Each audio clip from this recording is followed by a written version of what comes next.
Hello, everyone, and welcome to Flawless, a music podcast. My name is Liam, and I'm here with my co-host Grant. Hello there, music fans. And George. Hello there, music lovers. Fans and lovers of music, as are we all. And one day maybe team music. And one day maybe team music. We've One tried. of you say something to us about team music, and we will hold on to that name for dear life. I like that. Yeah, see if there's It's any out kind of there. response at all. Any response. Team music, thumbs up or thumbs down. Yeah. Cool. Each episode of Flawless, a host or a guest nominates an album that they think is flawless, and we discuss how they discovered it, what they love about it, and what makes it flawless for them. We have a Facebook group. It's called Flawless Friends and Family, and it's where we discuss all things music that we love and that you love, and we post in there about upcoming episodes and what albums are nominated, except not this time, so apologies for that. You can find the link in our show notes, and of course, being a podcast, we have a Patreon. You can back us from as little as $1 a month, but there is no upper limit.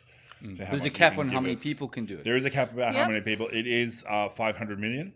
500 And million. we're very close to that number. To So their if you're capacity interested in now. getting there, That epic peak of Yes. it's like being cut Yeah. out of the flawless love. there's like a Early scientific, flawless there's love. like a scientific name for it. It's like the flawless peak or something. That if Yeah. we hit that, Flawless FOMO. Pay dirt. yeah, mm-hmm. For Half a FOMO. mil. That went up a bit. yeah. Sorry, 500 mil. 500 million, yes, it's going up. So, It Patreon is. will keep expanding it for us. Sure. But we keep hitting that cap. So jump in if you can. You can back us from as little as $1 a month, and you get early access to our episodes, access to our bonus episodes, and that warm, fuzzy feeling inside that you're helping us spread the flawless love. You can find us at patreon.com/flawlessamp. So, Thanks, Liam. thanks everybody. Welcome to the episode. Thank you. And you already know what album we're covering. However, I want Liam to be really enthusiastic You did about say this. dropping this album. So, yes, it is my turn to nominate an album. I'm very excited to bring this album to you. Mostly, so I think over time, as the three of us have been nominating albums, we've possibly gravitated towards albums that we think the other two might find flawless. To get him across the line. Yeah, we're keen. An you know, angle. we're Oh, not- I it's not- literally it's- don't care about you guys at all. I just bring sure. what I like. It's not going to be a big deal, but we'd like to introduce each other to albums that we think they'd like, or that we think you'll find flawless. Correct. I have nominated this album in the opposite spirit of that, in that I would be very, very surprised if either of you find this album flawless. Not to say that it isn't, because it There's is. a reverse psychology thing But that's No, going on. I feel like I'm being baited. He's a I'm not, trickster. not baiting, not going about. I've nominated an album that breaks a bunch of rules that we've all set out. It definitely does. For being flawless. Well, at least one big rule. Yes. It's not a and- best of compilational soundtrack. No, so, it's not that. yeah. I definitely wouldn't break that rule, but I definitely movie broken a few of soundtrack. my other Yes. quote marks rules. And what are those rules for us? Well, for we'll the get to, listeners? we'll get to Okay. them when No, we get to yeah. them. Okay. But you'll find out why I nominated it anyway, despite the fact that it breaks all of those rules. So the album that I'm nominating today is from the Fun Lovin' Criminals. It's their debut album, Come Find Yourself.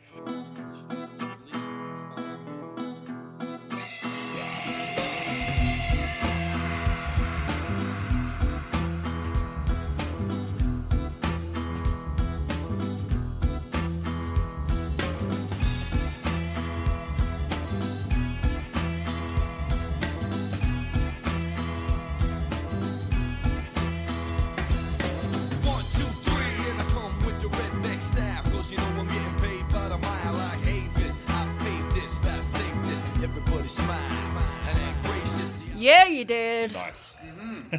So you brought that from February 1996.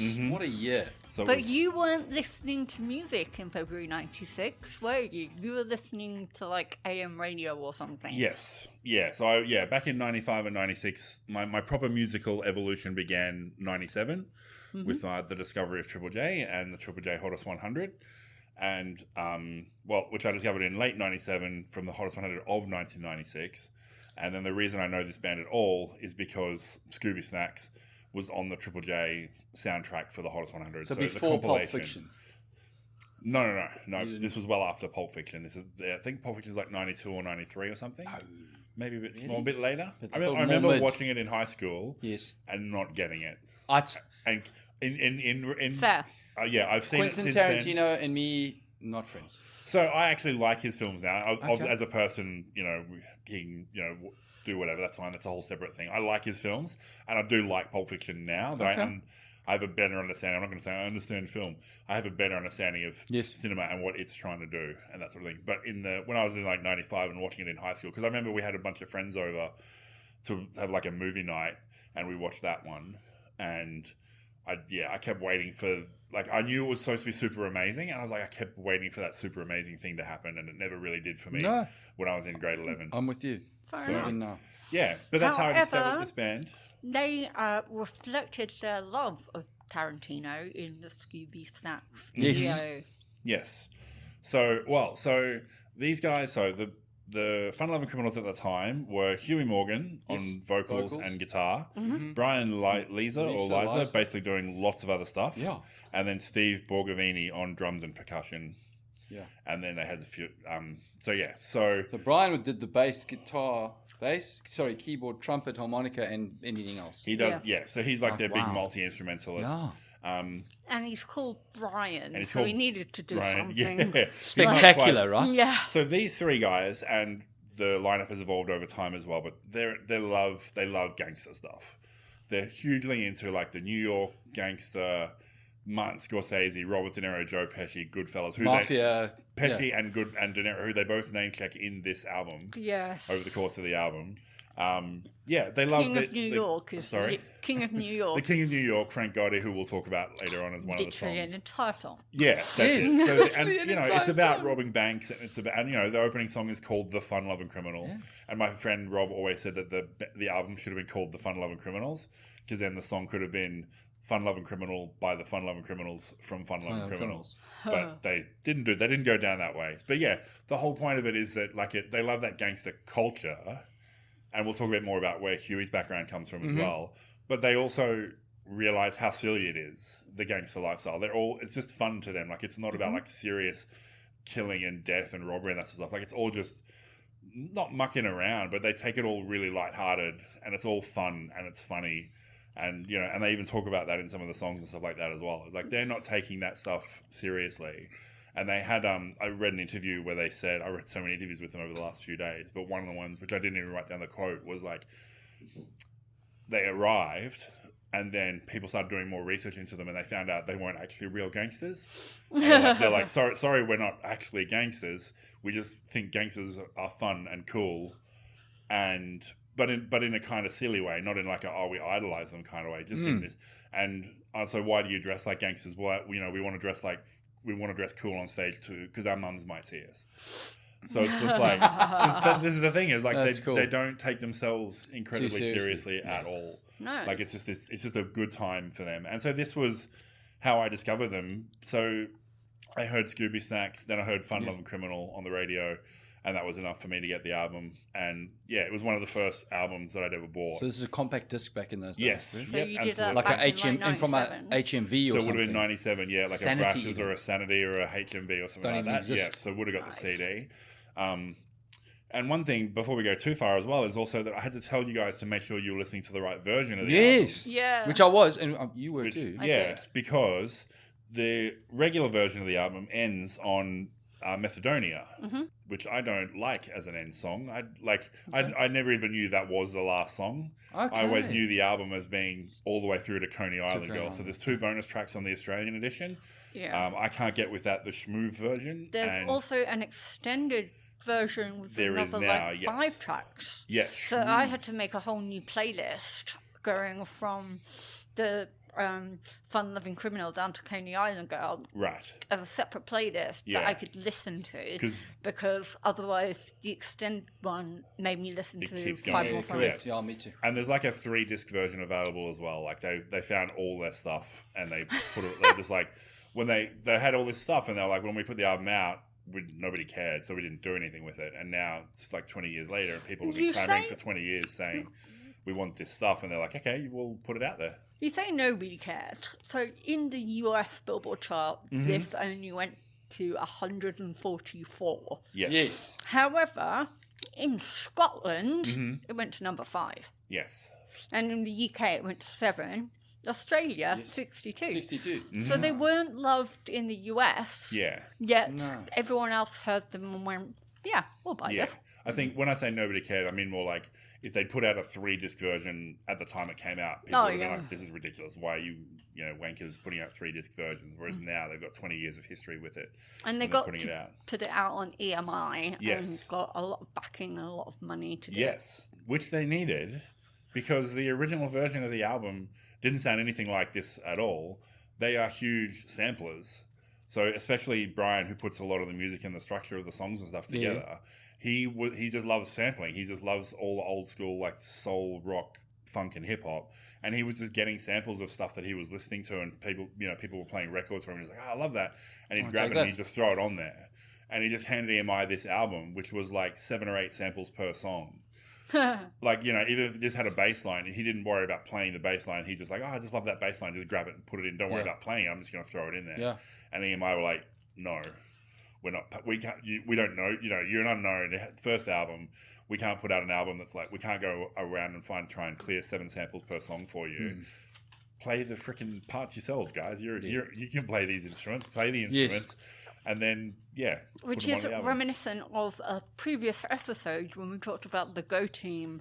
And the Go Team's first album had the first iteration was like 90% samples. Yeah. And then they had to go and recreate the music to actually release the album because it would have been prohibitive to do. So they had a 6-track DAT tape. So the quote I saw was a 6-track DAT tape that got frontman Huey and the other 2 signed EMI was never going to see the light of day. Phil Collins, Cream, Gary Wright, Van Halen, and the Doors had all been loaded up into this workstation for Huey to rap over, and there was no way the budget would ever involve clearing. Wow. So and that's like reading the stuff of the songs. That's like a small part. They didn't care how big the person was or the band was. They were just like, I love it. Stick it in there. Well, in King of New York, the trumpet line actually comes from Richard Strauss's track on 2001: A Space Odyssey, and but he plays the trumpet, so it's not sampled, but it's just ripped from that. Yeah. So whether they've paid for it, I don't know. I probably think they probably would have, and he probably didn't play it. They probably would have sampled it. So there's a guitar line on the opening song, "Fun Love and Criminal," which I'll talk a bit more about. But he says that on that one, we sampled Gary Wright on the demo, the guy from Dreamweaver. He wanted to see the lyrics before he'd clear it, and we knew he'd never go for it, so we just recreated it. They just redid it. But the horn line that happens in the chorus is actually revile, R-E-V-E-I-L-L-E. Yeah. It's a classic military bugle call, and it's public domain, so they didn't have to worry about. They just so they just took it, and they he can play it, and they play it when they play it live and everything. Yeah. But he was just This album combines a lot of different genres, but definitely the way he approached it. The original version was very much in the style of hip hop, which is you grab all those different samples and you bring stuff in from all over different places, and then you lay vocals over the top. And it was almost like EMI going like, no, be more of a band than a hip hop producer and go and do your thing. Wow. Yeah. So have you seen Fun Love Criminals? I have seen them definitely twice. I think maybe 3 times, but definitely twice. I saw them at a Big Day Out a couple of years after this album came out, like way up on a backstage. Nobody knew who they were. It was really cool. Wow. It was really like there was people there. I say nobody. It was people there, and it was. They weren't main stage. It wasn't nobody, big but it was. They they weren't headlining main stages or playing in the dark or anything. And that was really cool. But there is only 3 of them, and there's way more than 3 parts per song. So a lot of the stuff gets sampled. Sure. And then the second time I saw them, even more of the stuff got sampled. So the acoustic guitar that opens up the album, everyone would have heard. Yeah. They don't play that live. Really? Which is really disappointing because it's such a cool melody. Disappointing. But it's such a small part of everything that comes later. So when Huey's singing it, he's playing the electric guitar as well. Yeah. And then Frank is doing the trombone. He'll do the trumpet live and the harmonica live and play the bass and keys. Yes. So he's doing a lot of stuff. So there is short of getting a 6-person touring band. Yeah. And I guess with their style being so sample heavy, they would never go, oh, let's get 6 people to play 6 different instruments. It's always going to be, there's 3 of us, we'll do whatever, and we'll use backing tapes for the rest and that sort of thing. Cool. George, Yeah. Had you ever heard of the Fun Lovin' Criminals before I dropped them into the group chat? I had definitely heard Fun Lovin' Criminals. I'd heard this record because when it came out, I was like 11, and I was hanging out with the weed smoking skater boys. Nice. So yeah. So basically, You listen to this. it was very popular There you go, in the UK. So I didn't own it, definitely heard it. Sampled in skate videos as well. So like when we used to just sit around and they were hotboxing and watching skate videos, I would be like, oh, it's a Fun Lovin' Criminals song, blah, blah, blah. So definitely knew of them, to the point where in 1999, they were playing at Reading Music Festival with the likes of Blur and Pavement, Offspring, Red Hot Chili Peppers, and etc. And they were playing on the Saturday night on the main stage, but they were third from the top. That's pretty good. So yeah, At Reading on Saturday night. on Main Saturday day. night. Yeah. Main stage, third from the top. It was them, Catatonia, the Welsh band, if you Nice. remember Love them, Catatonia. and then headlined by Blur. Cool. Yeah, I think their second album got a lot of attention too. Like I think it was more pure funk and soul sort of stuff, but it's still really good. I still love their second album, but it was I think that got a bit of attention as well. Cool. Did you see them when they were playing? Did you see them? Yes, because there wasn't anyone on at the same time. Do you remember much about the show? Very little. Yeah.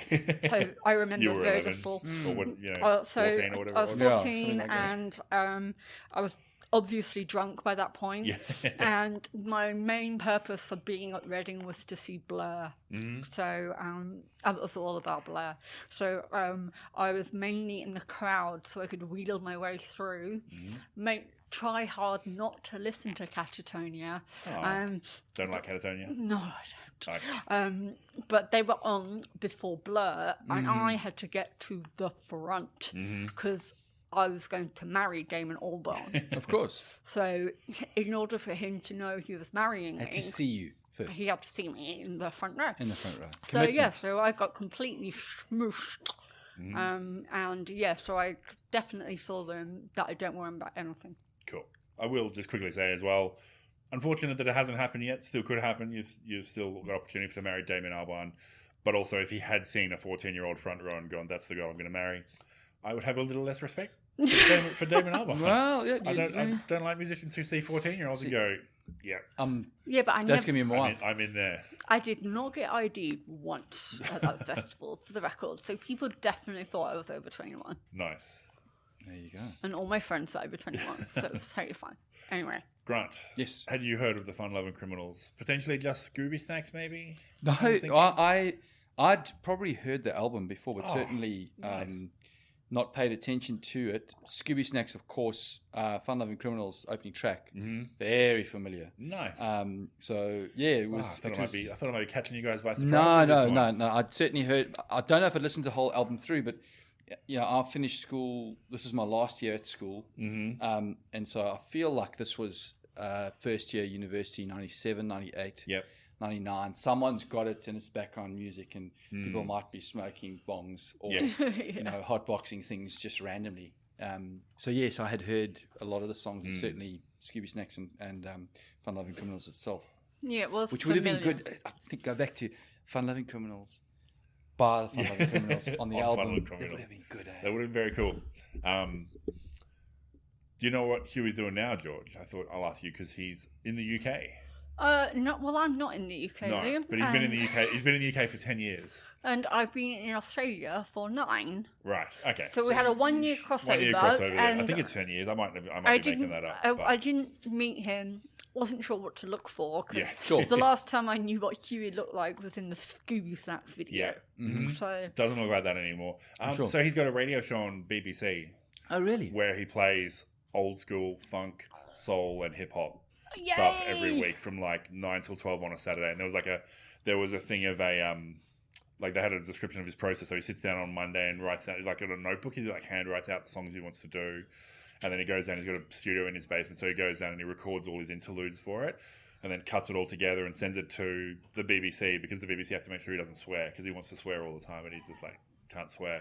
But it's that whole process ends up taking the week and then they play it on the Saturday and then he starts again. But he's had that show for years, to the extent that even when we were in Scotland for New Year's one year, Yeah. we went to their New Year's event. One of the advertised acts was Huey DJing stuff. Wow. Cool. Which I tried to get to, except it turns out when they plan the Edinburgh Hogmanay New Year's event, they don't plan for people moving to places. So literally, we spent like 2 hours just wedged in one spot. Infrastructure was just horrendous. Yeah. We couldn't move. Like literally, like it took us an hour to get like 100 meters down thing, and we're supposed to go like 200 meters in the upper corner, and then you literally couldn't move. Walk. It was just walking. Like Not you in a couldn't. car. No. Ah. It's just so wedged Same in. in Ireland. In Yeah. Ireland, at New Really? Year's, you just can't get anywhere. You have to find your spot in a pub by 8 p.m. or you are screwed. Yeah, so we were in Edinburgh anyway, and we were like, oh, we'll go to this event. There was a couple Yeah. of bands that we knew, and luckily one of them was really early, so we got there early enough To to be that able one. to get to that stage. And And that I was was like, that. oh, okay, we'll be over there. Huey's playing in like 90 minutes. I was like, oh, it looks a bit crowded. We might have to start making our way over there. And then for an hour, we made like 50 meters. And then everyone's, talking to each other. And of course, everyone's pushing eventually someone just goes, I'm sick of this, and just goes, boom, and barrels through, which sets everybody back. And it's all just People aren't happy. both directions and And up it's and cold. down. Mind you. Yeah, it's Scotland in Christmas in the middle of the night. It's freezing and I mean everyone's rugged up, which Sure, probably yeah. takes up like twice as much space there as it would if everyone was Australian festival. Sure. Not if So, you're yeah. actually Scottish, though. No, that's right. So I didn't get to see Huey play, unfortunately. So Oh. one day maybe I will be able to. But yeah, he plays. That's cool. And that leads us to one quick fact, which before we jump into some songs, which is this band's a little bit crazy. Like it's crazy that a band that does this kind of stuff has been as popular as they have, and the kind of stuff that they do, and they sample huge amounts on stage. The craziest thing about them, though, might be Huey left the band in 2021. So Huey, the lead singer, is no longer in the Fun Lovin' Criminals. I saw that. Weird. They're still going. They still play. Brian, Yeah. does everything now. So he does all those instruments, and he does all of Huey's rapping as well. No. Yeah, I watched a video of it. It's not good. I don't like it. It's not. He's not like. He's not. He's not a hip hop It's not person. you. Like Yeah, he's yeah. a multi instrumentalist, nerdy dude Yeah. who likes to fill around with samples and stuff. He's not a hip hop rapping guy. But they were just like, I think what happened. They came out of COVID, and I think the impression I got was that they were like, Huey's got his radio show, which he kept going during COVID. So he's just like, his income's been fine. And the rest of the band's like, hey, we've been fucked for 2 years. Can we get out and play some shows and do some stuff? And Huey's like, no, I think I'm good. I think I can just have my income here. And they're like, well, we're not getting any income, Huey. Can we do something? He's like, well, maybe I just won't worry about it. Oh. So, Well, maybe you can confirm. so of all the bands, yes, if you'd like to confirm. But the write-ups that I saw suggested that there was just a little bit of friction there over Fair enough. presumably them wanting to get going again, and him Yeah. being like, COVID, and I can keep recording stuff in my basement and make a living, and Yeah. I'm happy with that. I'm okay. But like, there's a lot of bands that you would go, if the lead singer leaves, the That's band it. would be over, and I would put these guys on that list. I would have put these guys on the list until 2021, when it turns out It happened. And They're it's still it weird. making happened, it. and it's weird. Still surviving. Yeah, and they played. There's a video on YouTube of like an entire set from last year for them playing Poland Rock Festival. Okay. Heaps of people. Scooby Snacks, huge, massive, big crowd at a festival going all the way back, dancing around. They've got a night, like they're on the main stage. It's like they got the dusk set, I think. It's light when they start and then dark by the time they finish. Everyone Loves it. still into it. Wow. It's like, that's insane to me. But So, I'll ask you, you've had this since like a year after it came out, yes, and you loved it. yeah. Did you think it was flawless when you first heard it? Good question. I would say, in as much as I was thinking about albums being flawless back then, yes, because I would listen to it on a loop, and that's why I said that it's important to listen to this version for me. Yeah, sure. Because you've got to end on Coney Island Girl and then loop back around to Fun Love. And because I didn't have that many albums, so the ones I had, I listened to on repeat. And in those days, it was like a big function on a CD player. It was I hit that 'Cause repeat. You hit repeat because it It would just keep going. Could go anywhere, right? Yeah. And so we, as a group, have been going for around 5 years. So why this album? Why now? I don't know. It was on my shortlist, I think. And it was just something that came into my head as like something like a little bit different to But the you stuff don't that I've think nominated. that we will agree with. You've broken your mold of trying to get one across the But line. now we surprised you by both having heard it. That was. I thought you might have heard of it just because of Scooby Snacks, but Grant, I was surprised that you'd heard. Yeah. Maybe they're bigger than. I know people don't think about them very much now, so maybe they were bigger at the time and then they sort of float away quite quickly. But yeah, I don't know. I have no particular reason why I'm picking them now. Fair enough. So let's talk about the Fun Lovin' Criminal, the song that opens. That's like the iconic opening guitar riff, Yes, right? yes, beautiful acoustic. Bow, bow, bow, bow. Yeah. You just hear it, and you're like, I'm already out the chorus. So rock clubs would play it. Yeah. You'd stand there and you'd sing along, but it would be when you go to the bar. So it wasn't a dance track, but it was definitely a rock club track. A fun bop sort of stuff. Yeah. You can't dance necessarily to it that much. No, so people, like a DJ would play it when they knew that the crowd needed a rest. So they could get off the dance floor, but they could all sing along with the chorus and enjoy themselves. Yeah. So it's got a nice early harmonica too, which is really cool. It comes in super early, and then the trumpets, which we talked about in the chorus. But it's got the line, which this is a long line, but the end of it is basically why I love this album. One of the reasons I love this album so much. Yes, we bug a lot, and my friends is loud, and I'm more freaky than Disco 2000. I scream, I yell, I bark, I bite, I hit you with an egg on a hot summer night. I never let the cops get wind of me, and I never ever say die. I never take myself too seriously, 'cause everybody knows fat birds don't fly. Everybody knows. Everybody knows fat birds. I would love to get a tattoo of just like everybody knows fat birds and like a fat pigeon or something just on top of it. Nice. And that's like right up. So you could go into this album going, oh, freaking criminals! They're glamorizing criminal culture and gangster culture, and it's like within the first, because that's the first verse of the song, or just about. He's already gone. No, I don't take myself serious. We don't take it. We're not taking any of this seriously. We love gangster culture and the movies and the music and Godfather and all that sort of stuff, but we don't take any of it seriously. So do not, don't come out like, oh, you're glamorizing or whatever. I picked a different lyric, shorter, but I got so much flavour that I'll always leave you chewing. I got so many styles, you'll be thinking I'm from the UN. And I was like, what? This is your opening track on the debut album. And you're like, you're going to think I'm from the UN, motherfuckers. And I was like, I'd not paid attention. So listening to this album all those years ago, I'd not actually deep dived into any of it. It was just passive music for me. But like actually reading the lyrics and stuff, I was like, oh my God, that's hilarious. So loved it. Yeah, and then even in the very first line, one of the very first lines is like, I rob banks, I pull pranks, sometimes I eat franks. Yeah. Like there's it's just a fun They're lyric, they're a fun loving line. criminals, right? Yeah, like and that's it. I think that's probably it. So they're singing about what they are. And that's like the Fun Lovin' Criminal song is like one of my top 10 probably favorite songs. I just love it. Wow, top 10. I just love it. It's just so much fun and it's cool. It's a great introduction to them. It's got great instrumentation all the way through it. Like I said, I think it wasn't until I was doing the research that I realized just how much they'd sampled and had planned to sample versus then having to go back and re-record some of that stuff. So really cool lines all the way through it. And like a sing-along chorus has got harmonies, so it's like for everyone.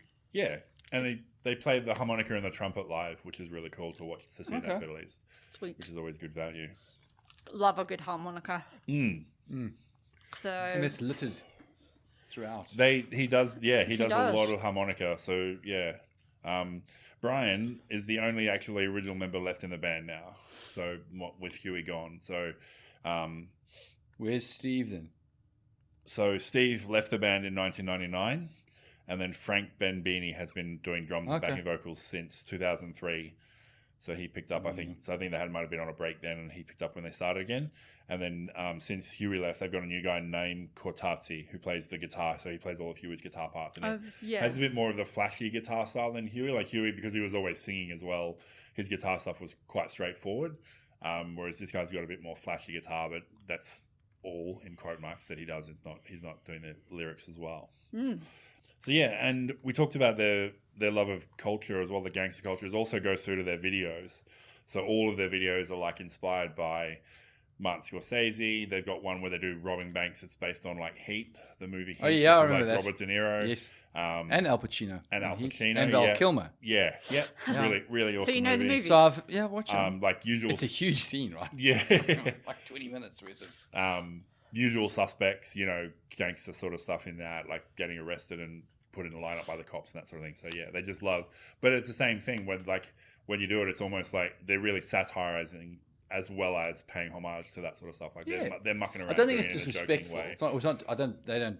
I don't receive it as their intention to be disrespectful to the culture or anything. It's acknowledgement thereof and having a bit of fun. Yeah. Onto passive aggressive. Yeah, sorry. Well, yeah, we can go straight into passive aggressive, Sure, which is like I thought, because I obviously didn't know anything about music back then. I thought I was a musical genius when I realized that passive and aggressive were also two parts of the music, the instrumentation of the song. That it starts really quiet and soft, being passive, and then it gets aggressive. I was like, man, I figured that out, and I'm 18, and I'm the best. You're winning at life. Yeah, because it goes from like spoken vocals and stuff into that big chorus, trumpet, gang vocals. Mm-hmm. Love gang vocals. Yeah. But that cheeky little electric guitar riff at the beginning into those sort of like trip hop beats. Yeah. Mm-hmm. Just sounds really good. It's awesome. And then in the chorus, when he says boom, there's actually a sample of an explosion, like boom, and there's like this crumpling explosion sound behind them. Just like stuff like that. There's just like, well, we could, and no one, there's no reason not to. So why wouldn't you just, if it's very sample heavy, why wouldn't you just throw it in there? Yeah, that's fair. But then that song is also a bit about like as much as they also sing fun stuff, it's also, that's one of the songs that talks about being beaten down by the system. Correct. And you can't fight back. And I've that sort got of thing. that. Yeah.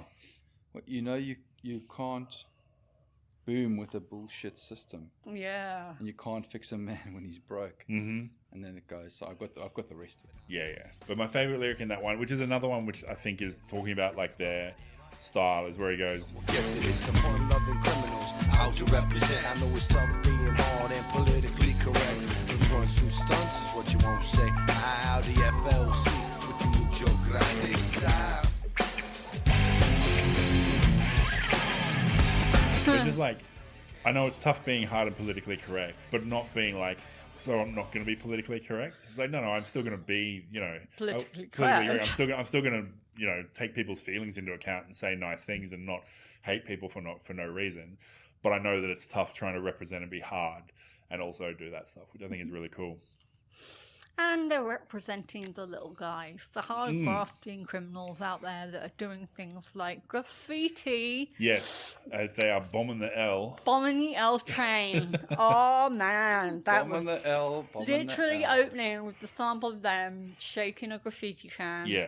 Like getting ready to damage that L train. So that brought back so many memories of the same weed smoking skater kids that used to go and to the bus yard at night and go and like tag the buses. Tagging. Yeah, like it was. I never did it because I thought the You heard about it though. I watched. You witnessed it. Because I wanted to be pseudo cool. But I never did it because that was defacing public property. And I didn't want to break Taxpayers' property. Yeah, whereas these guys, Community. it's really rushing vocals in it, which I like. And I'm guessing that the Lord I Can't Change, is that a sample that he sings over? Mm-hmm. Yeah. And then there's another sample later on with da da da da dun dun da da da. Yeah. Cool. That da da da is another sample. Like he was at someone's house and they were playing him like old school ska or reggae records or something, and he just heard this guy's voice doing that, and he's like, "Oh, I can use that." It's like this is how they wrote like this entire album. It's just like just hearing stuff that people were doing and just going, "Oh, I can do something out of that." But he's a big name dropper in his rap. Often too, like to sometimes people is like he'll drop a name. I'm like, I don't know who that person is. But he does one in this one, which I did know who it is, so I'm going to do that. Yes. Where he says, "Caught more heat than Aruba in August, never spilled the beans when the cops finally caught us. All my liquid assets are flowing like a stream, and my fingers are faster than Yngwie Malmsteen," who is like a really famous, like massive, speedy, fast guitar guy. And he's just like, I'm just going to drop this guy, this guy's name. Yeah, and drop this awesome guitarist guy. My fingers are faster than him. Like, take that. cheesy, like the kind of cheesy hip hop that I just get a smile every time he does that sort of stuff. It's really cool. Awesome.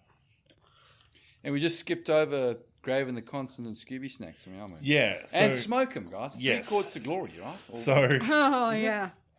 Grave and the Constant was one that is an interesting one. That was their first single, wasn't it?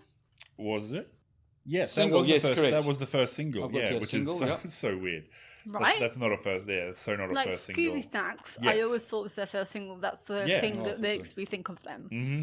Yeah, but it was one of the first ones that they laid down, and it's actually a true story from Huey, where he was actually a criminal and running drugs and stuff on the streets, and the judge was like, "You can join the Marines, or I can put you in prison." And he was like, "All right, I'll join the Marines." Wow. And he went overseas and did tours and stuff. Wow. And that's where he comes. So that's where a lot of the man gets you down, like, you know, returning veterans, people like that, like just stuff that people should be looked after. We just haven't got don't that get looked right yet, after. huh? Yeah. So it's just Society hasn't got a that lot of right the stuff that he's seen over there. So he was arrested for selling cocaine in a stolen car and decided to join the army afterwards. Decided to join the army, or he was somewhat forced. Was he expelled or asked to leave? I mean, No. he was- Like that's what had led to him joining Yeah. the army. Yeah. I mean, he had to join the army Yes. under Yeah. direction, or Or he go was to going prison. to prison. Yeah. Yeah. But I think even that, like, just was like, that was where I think he left the life of actual crime behind, where he was like, okay, I don't want to be in front of a judge Enough and of have to make that it. decision Yeah. again. Like, let's Yeah. just I can sing about stuff instead and not be And that's a big thing as well. I mean, like, to go and join the army, like, you're in trouble, you go to jail, yeah. not so cool. Army, probably also not so cool, Yeah. but more freedom. Mm-hmm. Kind of. Yeah. Yeah, like, kind of, exactly. Mhm. And people are going to shout at you. Yeah. all Well, day. kid's got chops, Yes. hasn't he? Mhm. So, yeah, fair enough. So that's a bit more of like a soul and funk, a bit more straightforward. But a lot Yeah. of the songs take a lot of those genres and then layer sort of hip hop stuff over the top, which is like all his vocals are in that mold. And I like how he says, I'm up to no good, with no place to go but down. I'm up to no good, with no place to go but down. I'm like, yeah. And a nice outro as well. Yeah. It's Yeah. Just sort of that slow funk, sort of, Yeah. groovy rhythm sort of Trumpet, thing. Yeah. guitar, and I don't know what's going on. Mm. That's sweet. And then I guess Scooby Snacks, Yes. we should definitely talk about. We should definitely talk about it. Do we? Because in the video, they're bank robbers, Mm-hmm. but they are also playing to a bunch of elderly people in a lounge bar, which is the cutest thing. And they do little, like, Buddy Holly moves Mm-hmm. and stuff across the stage. Just no qualms about what their influences and what they're, you know, paying homage to ever. Like, they just pure out now, like, yep, this is the stuff that we love, this is stuff we think, and even sometimes stuff that we thought might have been cool when we were kids is like, that's what we're sort of homaging now. But it does contain some samples, as we spoke earlier about Mr. Tarantino. So obviously, in the way that they were putting this album together, you know, Brian heard some stuff and was like, yeah, these would work. He was putting this song together and that was playing in the background. He's like, oh, I can just grab some samples from that, throw it on there. So there's a couple from Reservoir Dogs and one from Pulp Fiction.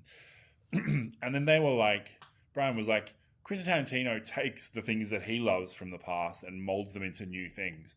So he's going to understand, like, he's going to give us the license for this, right? And they was like, Quentin Tarantino was like, yeah, you can have the license, but you've got to give me co-songwriting credit because I wrote the words that are in the sample to do the thing. Sure. Which means now that every time that song gets played on the radio, Quentin Tarantino gets paid.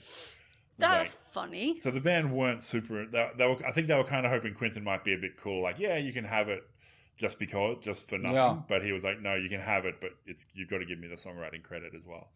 So they ended up, doing it. So they lose a cut every time it's played, and it's their, like, number one song. That's right. That's where I got this quote from what I mentioned before. Huey was writing this tongue-in-cheek story about something pretty serious, about, like, robbing banks. Everyone loved the cartoonish gangster thing, but that kind of hurt us a bit when everyone realized we weren't real gangsters. We never said we were. Yeah, we wear suits on stage, so we look sharp, but that's out of respect for our mothers. Oh. So it's like, we're looking cool. Sure. And so they did. Mm. So they didn't dress in, like, Wu-Tang jeans and No, stuff like no, that. they're always dressed up on stage and continue to be. So Yeah, it's yeah, sweet. Scooby Snack's got that cool drum intro. Dum dum dum. and then that throbbing bass line that opens up the start is really awesome. And then in the chorus is it's got a big guitar hook, so you can mosh or you can clap along too. Definitely. And it tells that story of robbing a bank and then getting away from cops and getting on a yacht and going to Bermuda. And it's celebrating drug culture. So, and encouraging you to go and do funny things. I'm not sure encouraging. Well, they're not discouraging. Not you, are you? discouraging. No. They're talking about all the fun stuff you can do whilst you're high. So They so where the Scooby Snacks stuff come from was like they were working at they owned a club or they were working at a club and they were working at another club or something. But one of the guards was a crazy dude and he'd be giving everyone Valiums. So at least they were all chilled out. He'd hand them around and say, does anyone want a Scooby Snack? That's where we got the idea for the chorus from. What if this dude and some of his meathead friends were robbing banks all high on these Scooby Snacks? oh my gosh. So I'm not sure amazing. they're even like saying these are cool people doing cool. Like it's kind of weird. It's like, yeah, kind of is, but kind of isn't. Yeah. It's really weird. So if I go to prison, you're telling me I get free Valium? Not prison, at clubs, nightclubs, like sorry, clubs and stuff. Like Oh, I see. venues and bars and stuff. Oh, I thought you were like in the prison system, and I was No. that would be Yeah. awesome. like. Sorry, yes, no, I said one of the guards. Yeah, bouncers. Oh, for like a clubs, bouncer. rather. Oh, Yeah, okay. sorry, Yeah, I got you that. did- yeah, you did say I did guard, say though. one of the And I was guards. like- Yeah, no, yeah. Okay, so No, one of the bouncer will bouncers. just like chill people out Yeah. with the Valium, Yeah. so that they don't piss them off. Yeah, it's a really good idea. Grant, any double tick songs that we haven't touched on yet? Well, I think we need to talk about track 7 and then track 14 Okay. being the I can't juxtaposition I of can't get with that. and the schmoove version schmoove Can version get with that. of that. So Because this is about rule full breaking. confession. Please. Well, so so that wasn't necessarily a rule, as in a rule that means an album can't be flawless.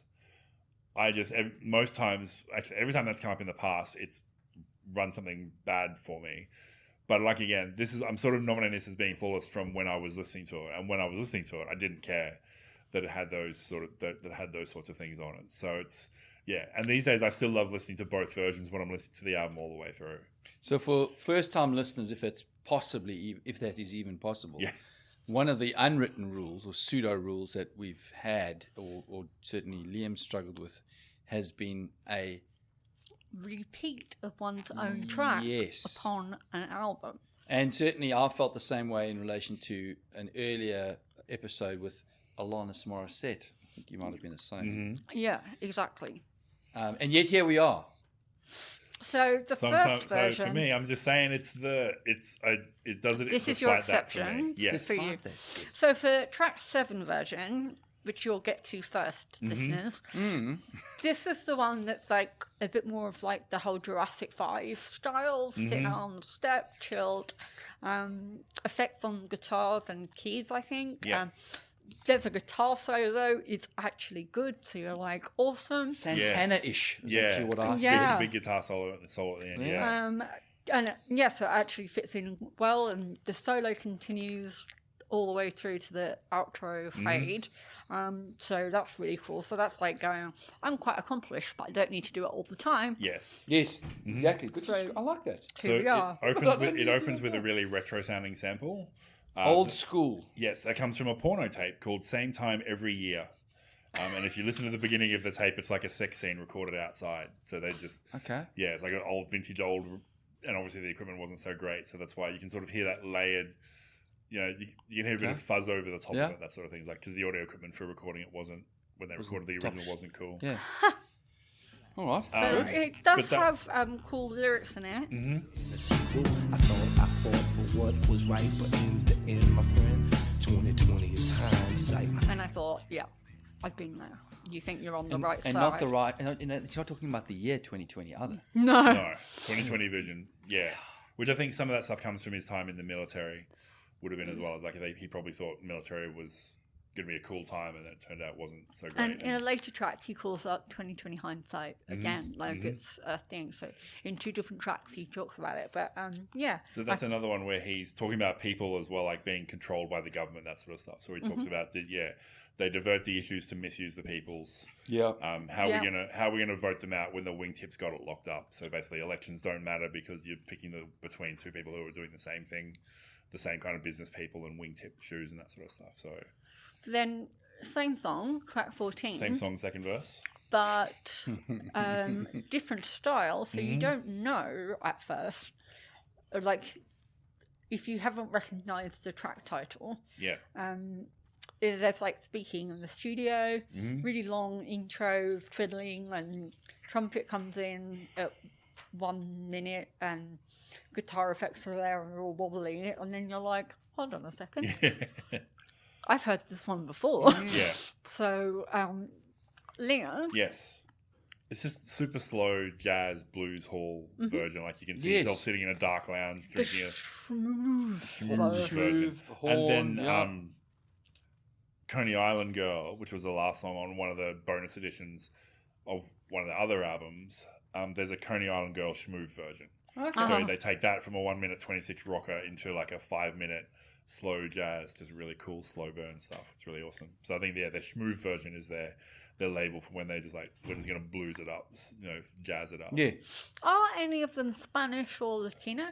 I think Huey Morgan is.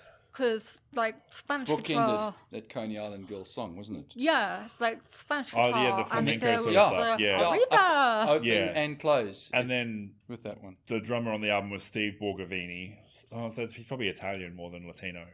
I think so. But yeah.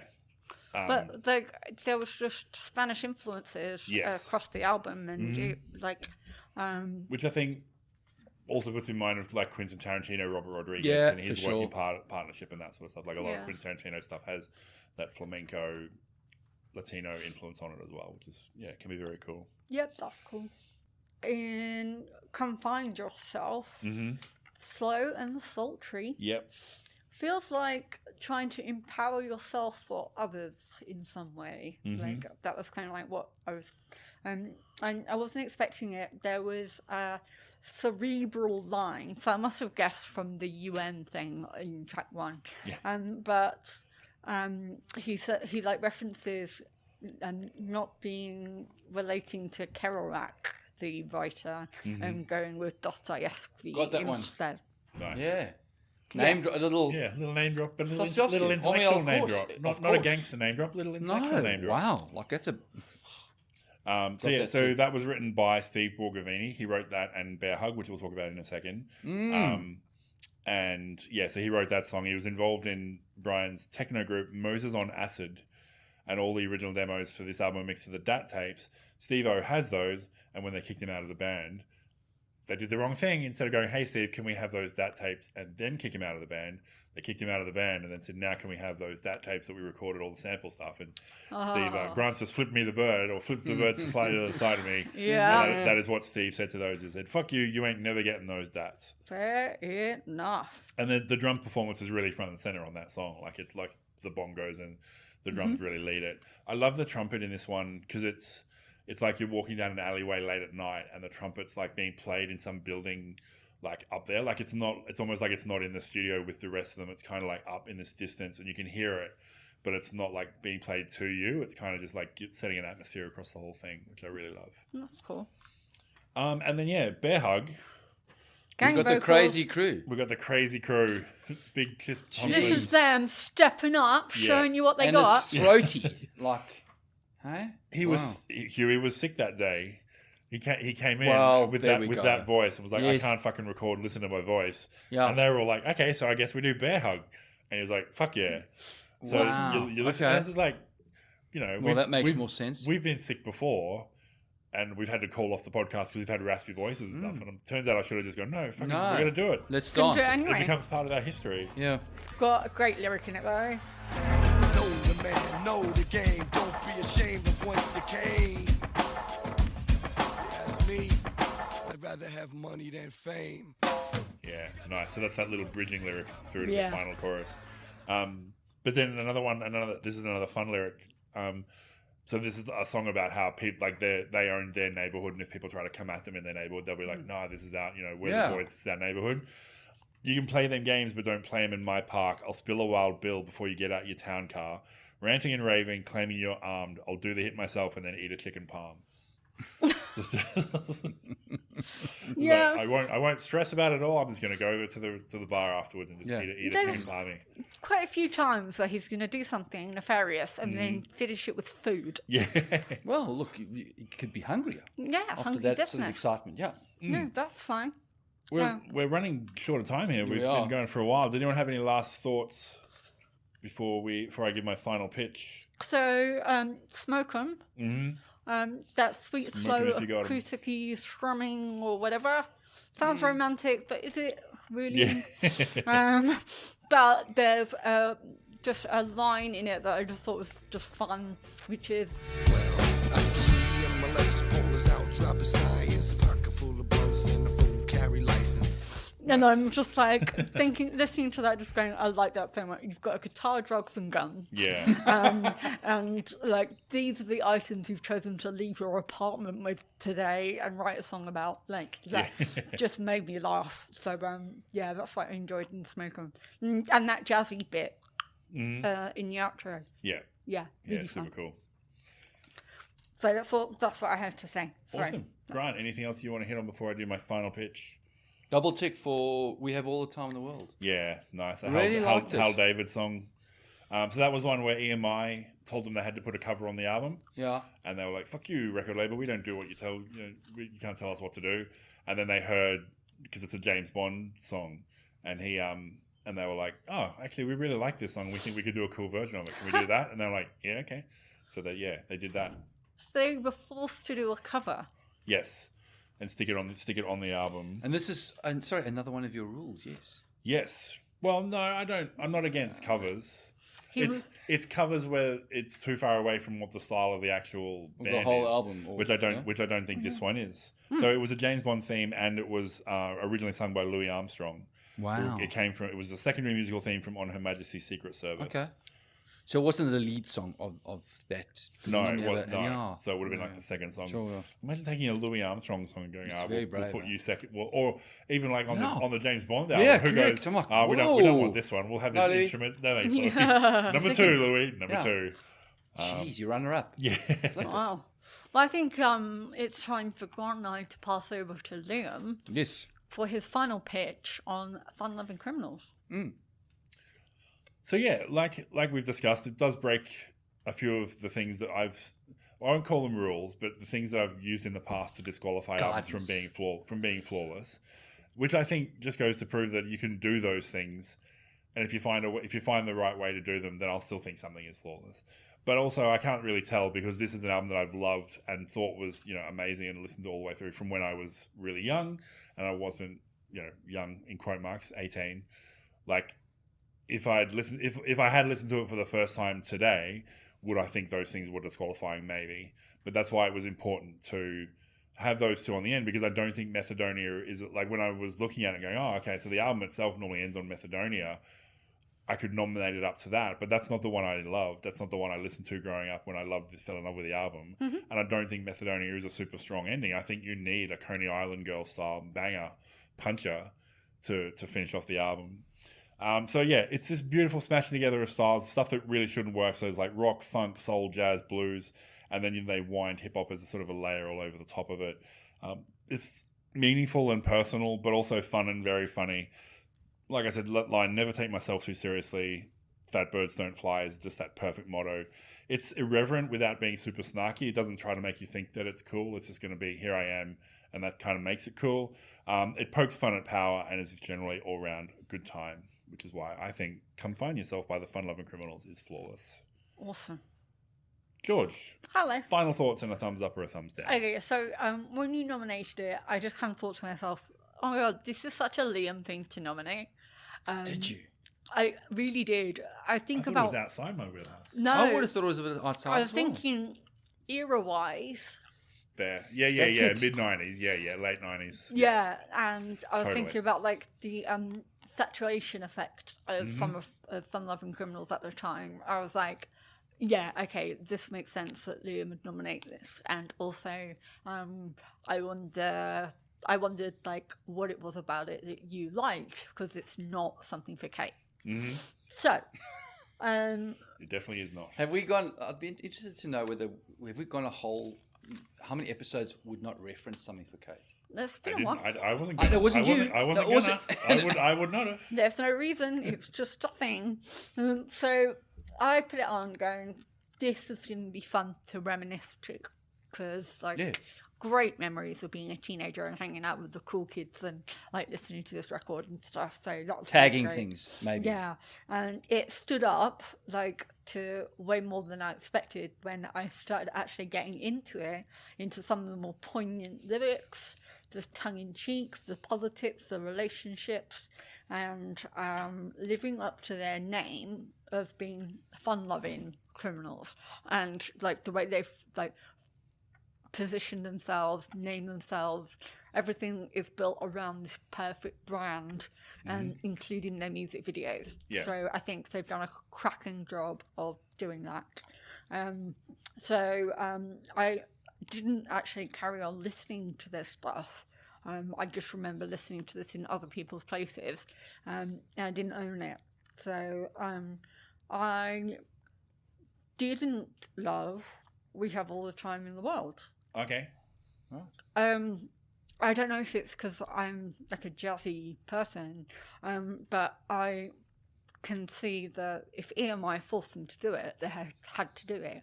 And it was a good song to choose, but it just didn't fit between King of New York and Bear Hug for me, because Bear Hug is like big gang vocals, That's and fair. King Yeah. of New York is drums and funk and Yeah, stuff like they're that. very too aggressive tracks. And then suddenly you're like transformed into this cover, and it's such a recognizable cover as well. So I didn't love that, and I again, in the reason that you would have expected, I can't get with that. Pick one for the album and pick one for a B-side. Yeah. And like do the cover for the B-side. So that's almost on me, because it's a special edition. It's not supposed to be there. The album is supposed to end on Macedonia, Macedonia. but we've played it all the way through that it's the version I nominate that I call a flaw. So that's almost more on me than it is on the band. But Yeah, that's totally fair. But I genuinely thought to myself, if it ended on Macedonia, I would not have thought that was a good ending either. Yeah. And I agree. I would, yeah. So I would have liked them to like swap with like Crime and Punishment and end on that or something, and have like a real like political thing to end on. So I don't think the Macedonia ending would have worked. Yeah. So I needed them to pick one version of their own song. But sadly, I didn't agree with their cover either. But Sure. I can see that they were forced, and at the time, there was a structure you put in an album. Yeah. So I can't give it flawless, but I can say, Liam, I think you're a lot cooler now. Oh, but he was cool before, man. I know, but cooler. No, he's got colder. Oh, as in you think Cold. I'm cooler for liking this album? For liking it. Yeah. I like this album. So Okay, I awesome. think you are. I thought you were thinking I'm cooler now than I was when I was 18, which is, I think, also And probably that's true. also true. Also true, Probably. but thank you very much. No, but I think you're like you nominating this album as flawless. I was just like, okay, that is a really cool record for Liam to choose, and yeah, I just got really excited about it. Awesome. So thank you. Cool. Grant, final thoughts and a thumbs up or a thumbs down? Thank you, Liam. Thank you for bringing the album. And I had a great time listening to this because they're pieces of fragments of my past that were, oh, wow, awesome.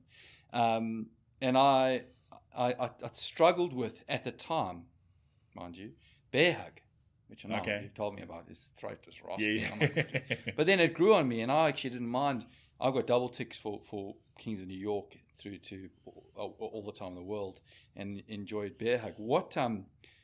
And I came into this undecided around how do I feel, which is not often. I'm like, this is Locked down. good. Yeah. It's locked down.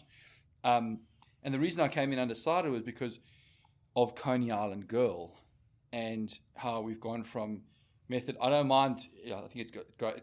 The flow and ebb and flow of it is great. And we get to, I can get with that second version. Still, I'm actually cool with it. And I'm cool because Liam's actually like, yeah, sort of. And then we get Coney Island Girl, and you got the Spanish thing, and it goes, and it's an hour. I'm sorry, 1 minute 33 or something. Yeah, 39. Yeah. And dovetail with the Spanish intro, Spanish exit. And I was like, really? But if you're listening to it on repeat on a compact disc player, this is cool, right? Because you go straight into fun-loving criminals. And so for that reason, I'm going to say yes. Nice. It is flawless for me. I really enjoyed it. And I think for the reasons you described, it pokes fun at things. It's got problem with authority. They don't take themselves too seriously because we all know, fat birds don't fly, whatever it is. So I'll say thank you for bringing it. It's really cool and flawless from my side. Awesome. Thank you very much. Well, yeah, I'm glad you both listened to it. I was actually kind of looking to see, I thought one of you might never have heard of anything from them before, and this might be your first introduction to them. So that's cool. Thank you very much for your thoughts. Cool beans. And thank you everyone for listening. We have Facebook, Twitter, and Instagram. We are Flawless AMP on all of those, so you can join the conversation, share or like our posts, and give us a rating. Every little bit helps us find more music lovers like you. As mentioned, we also have a Patreon at patreon.com/flawlessamp. If you'd like to back us, please check that out. Thanks again for listening, and we will see you next time.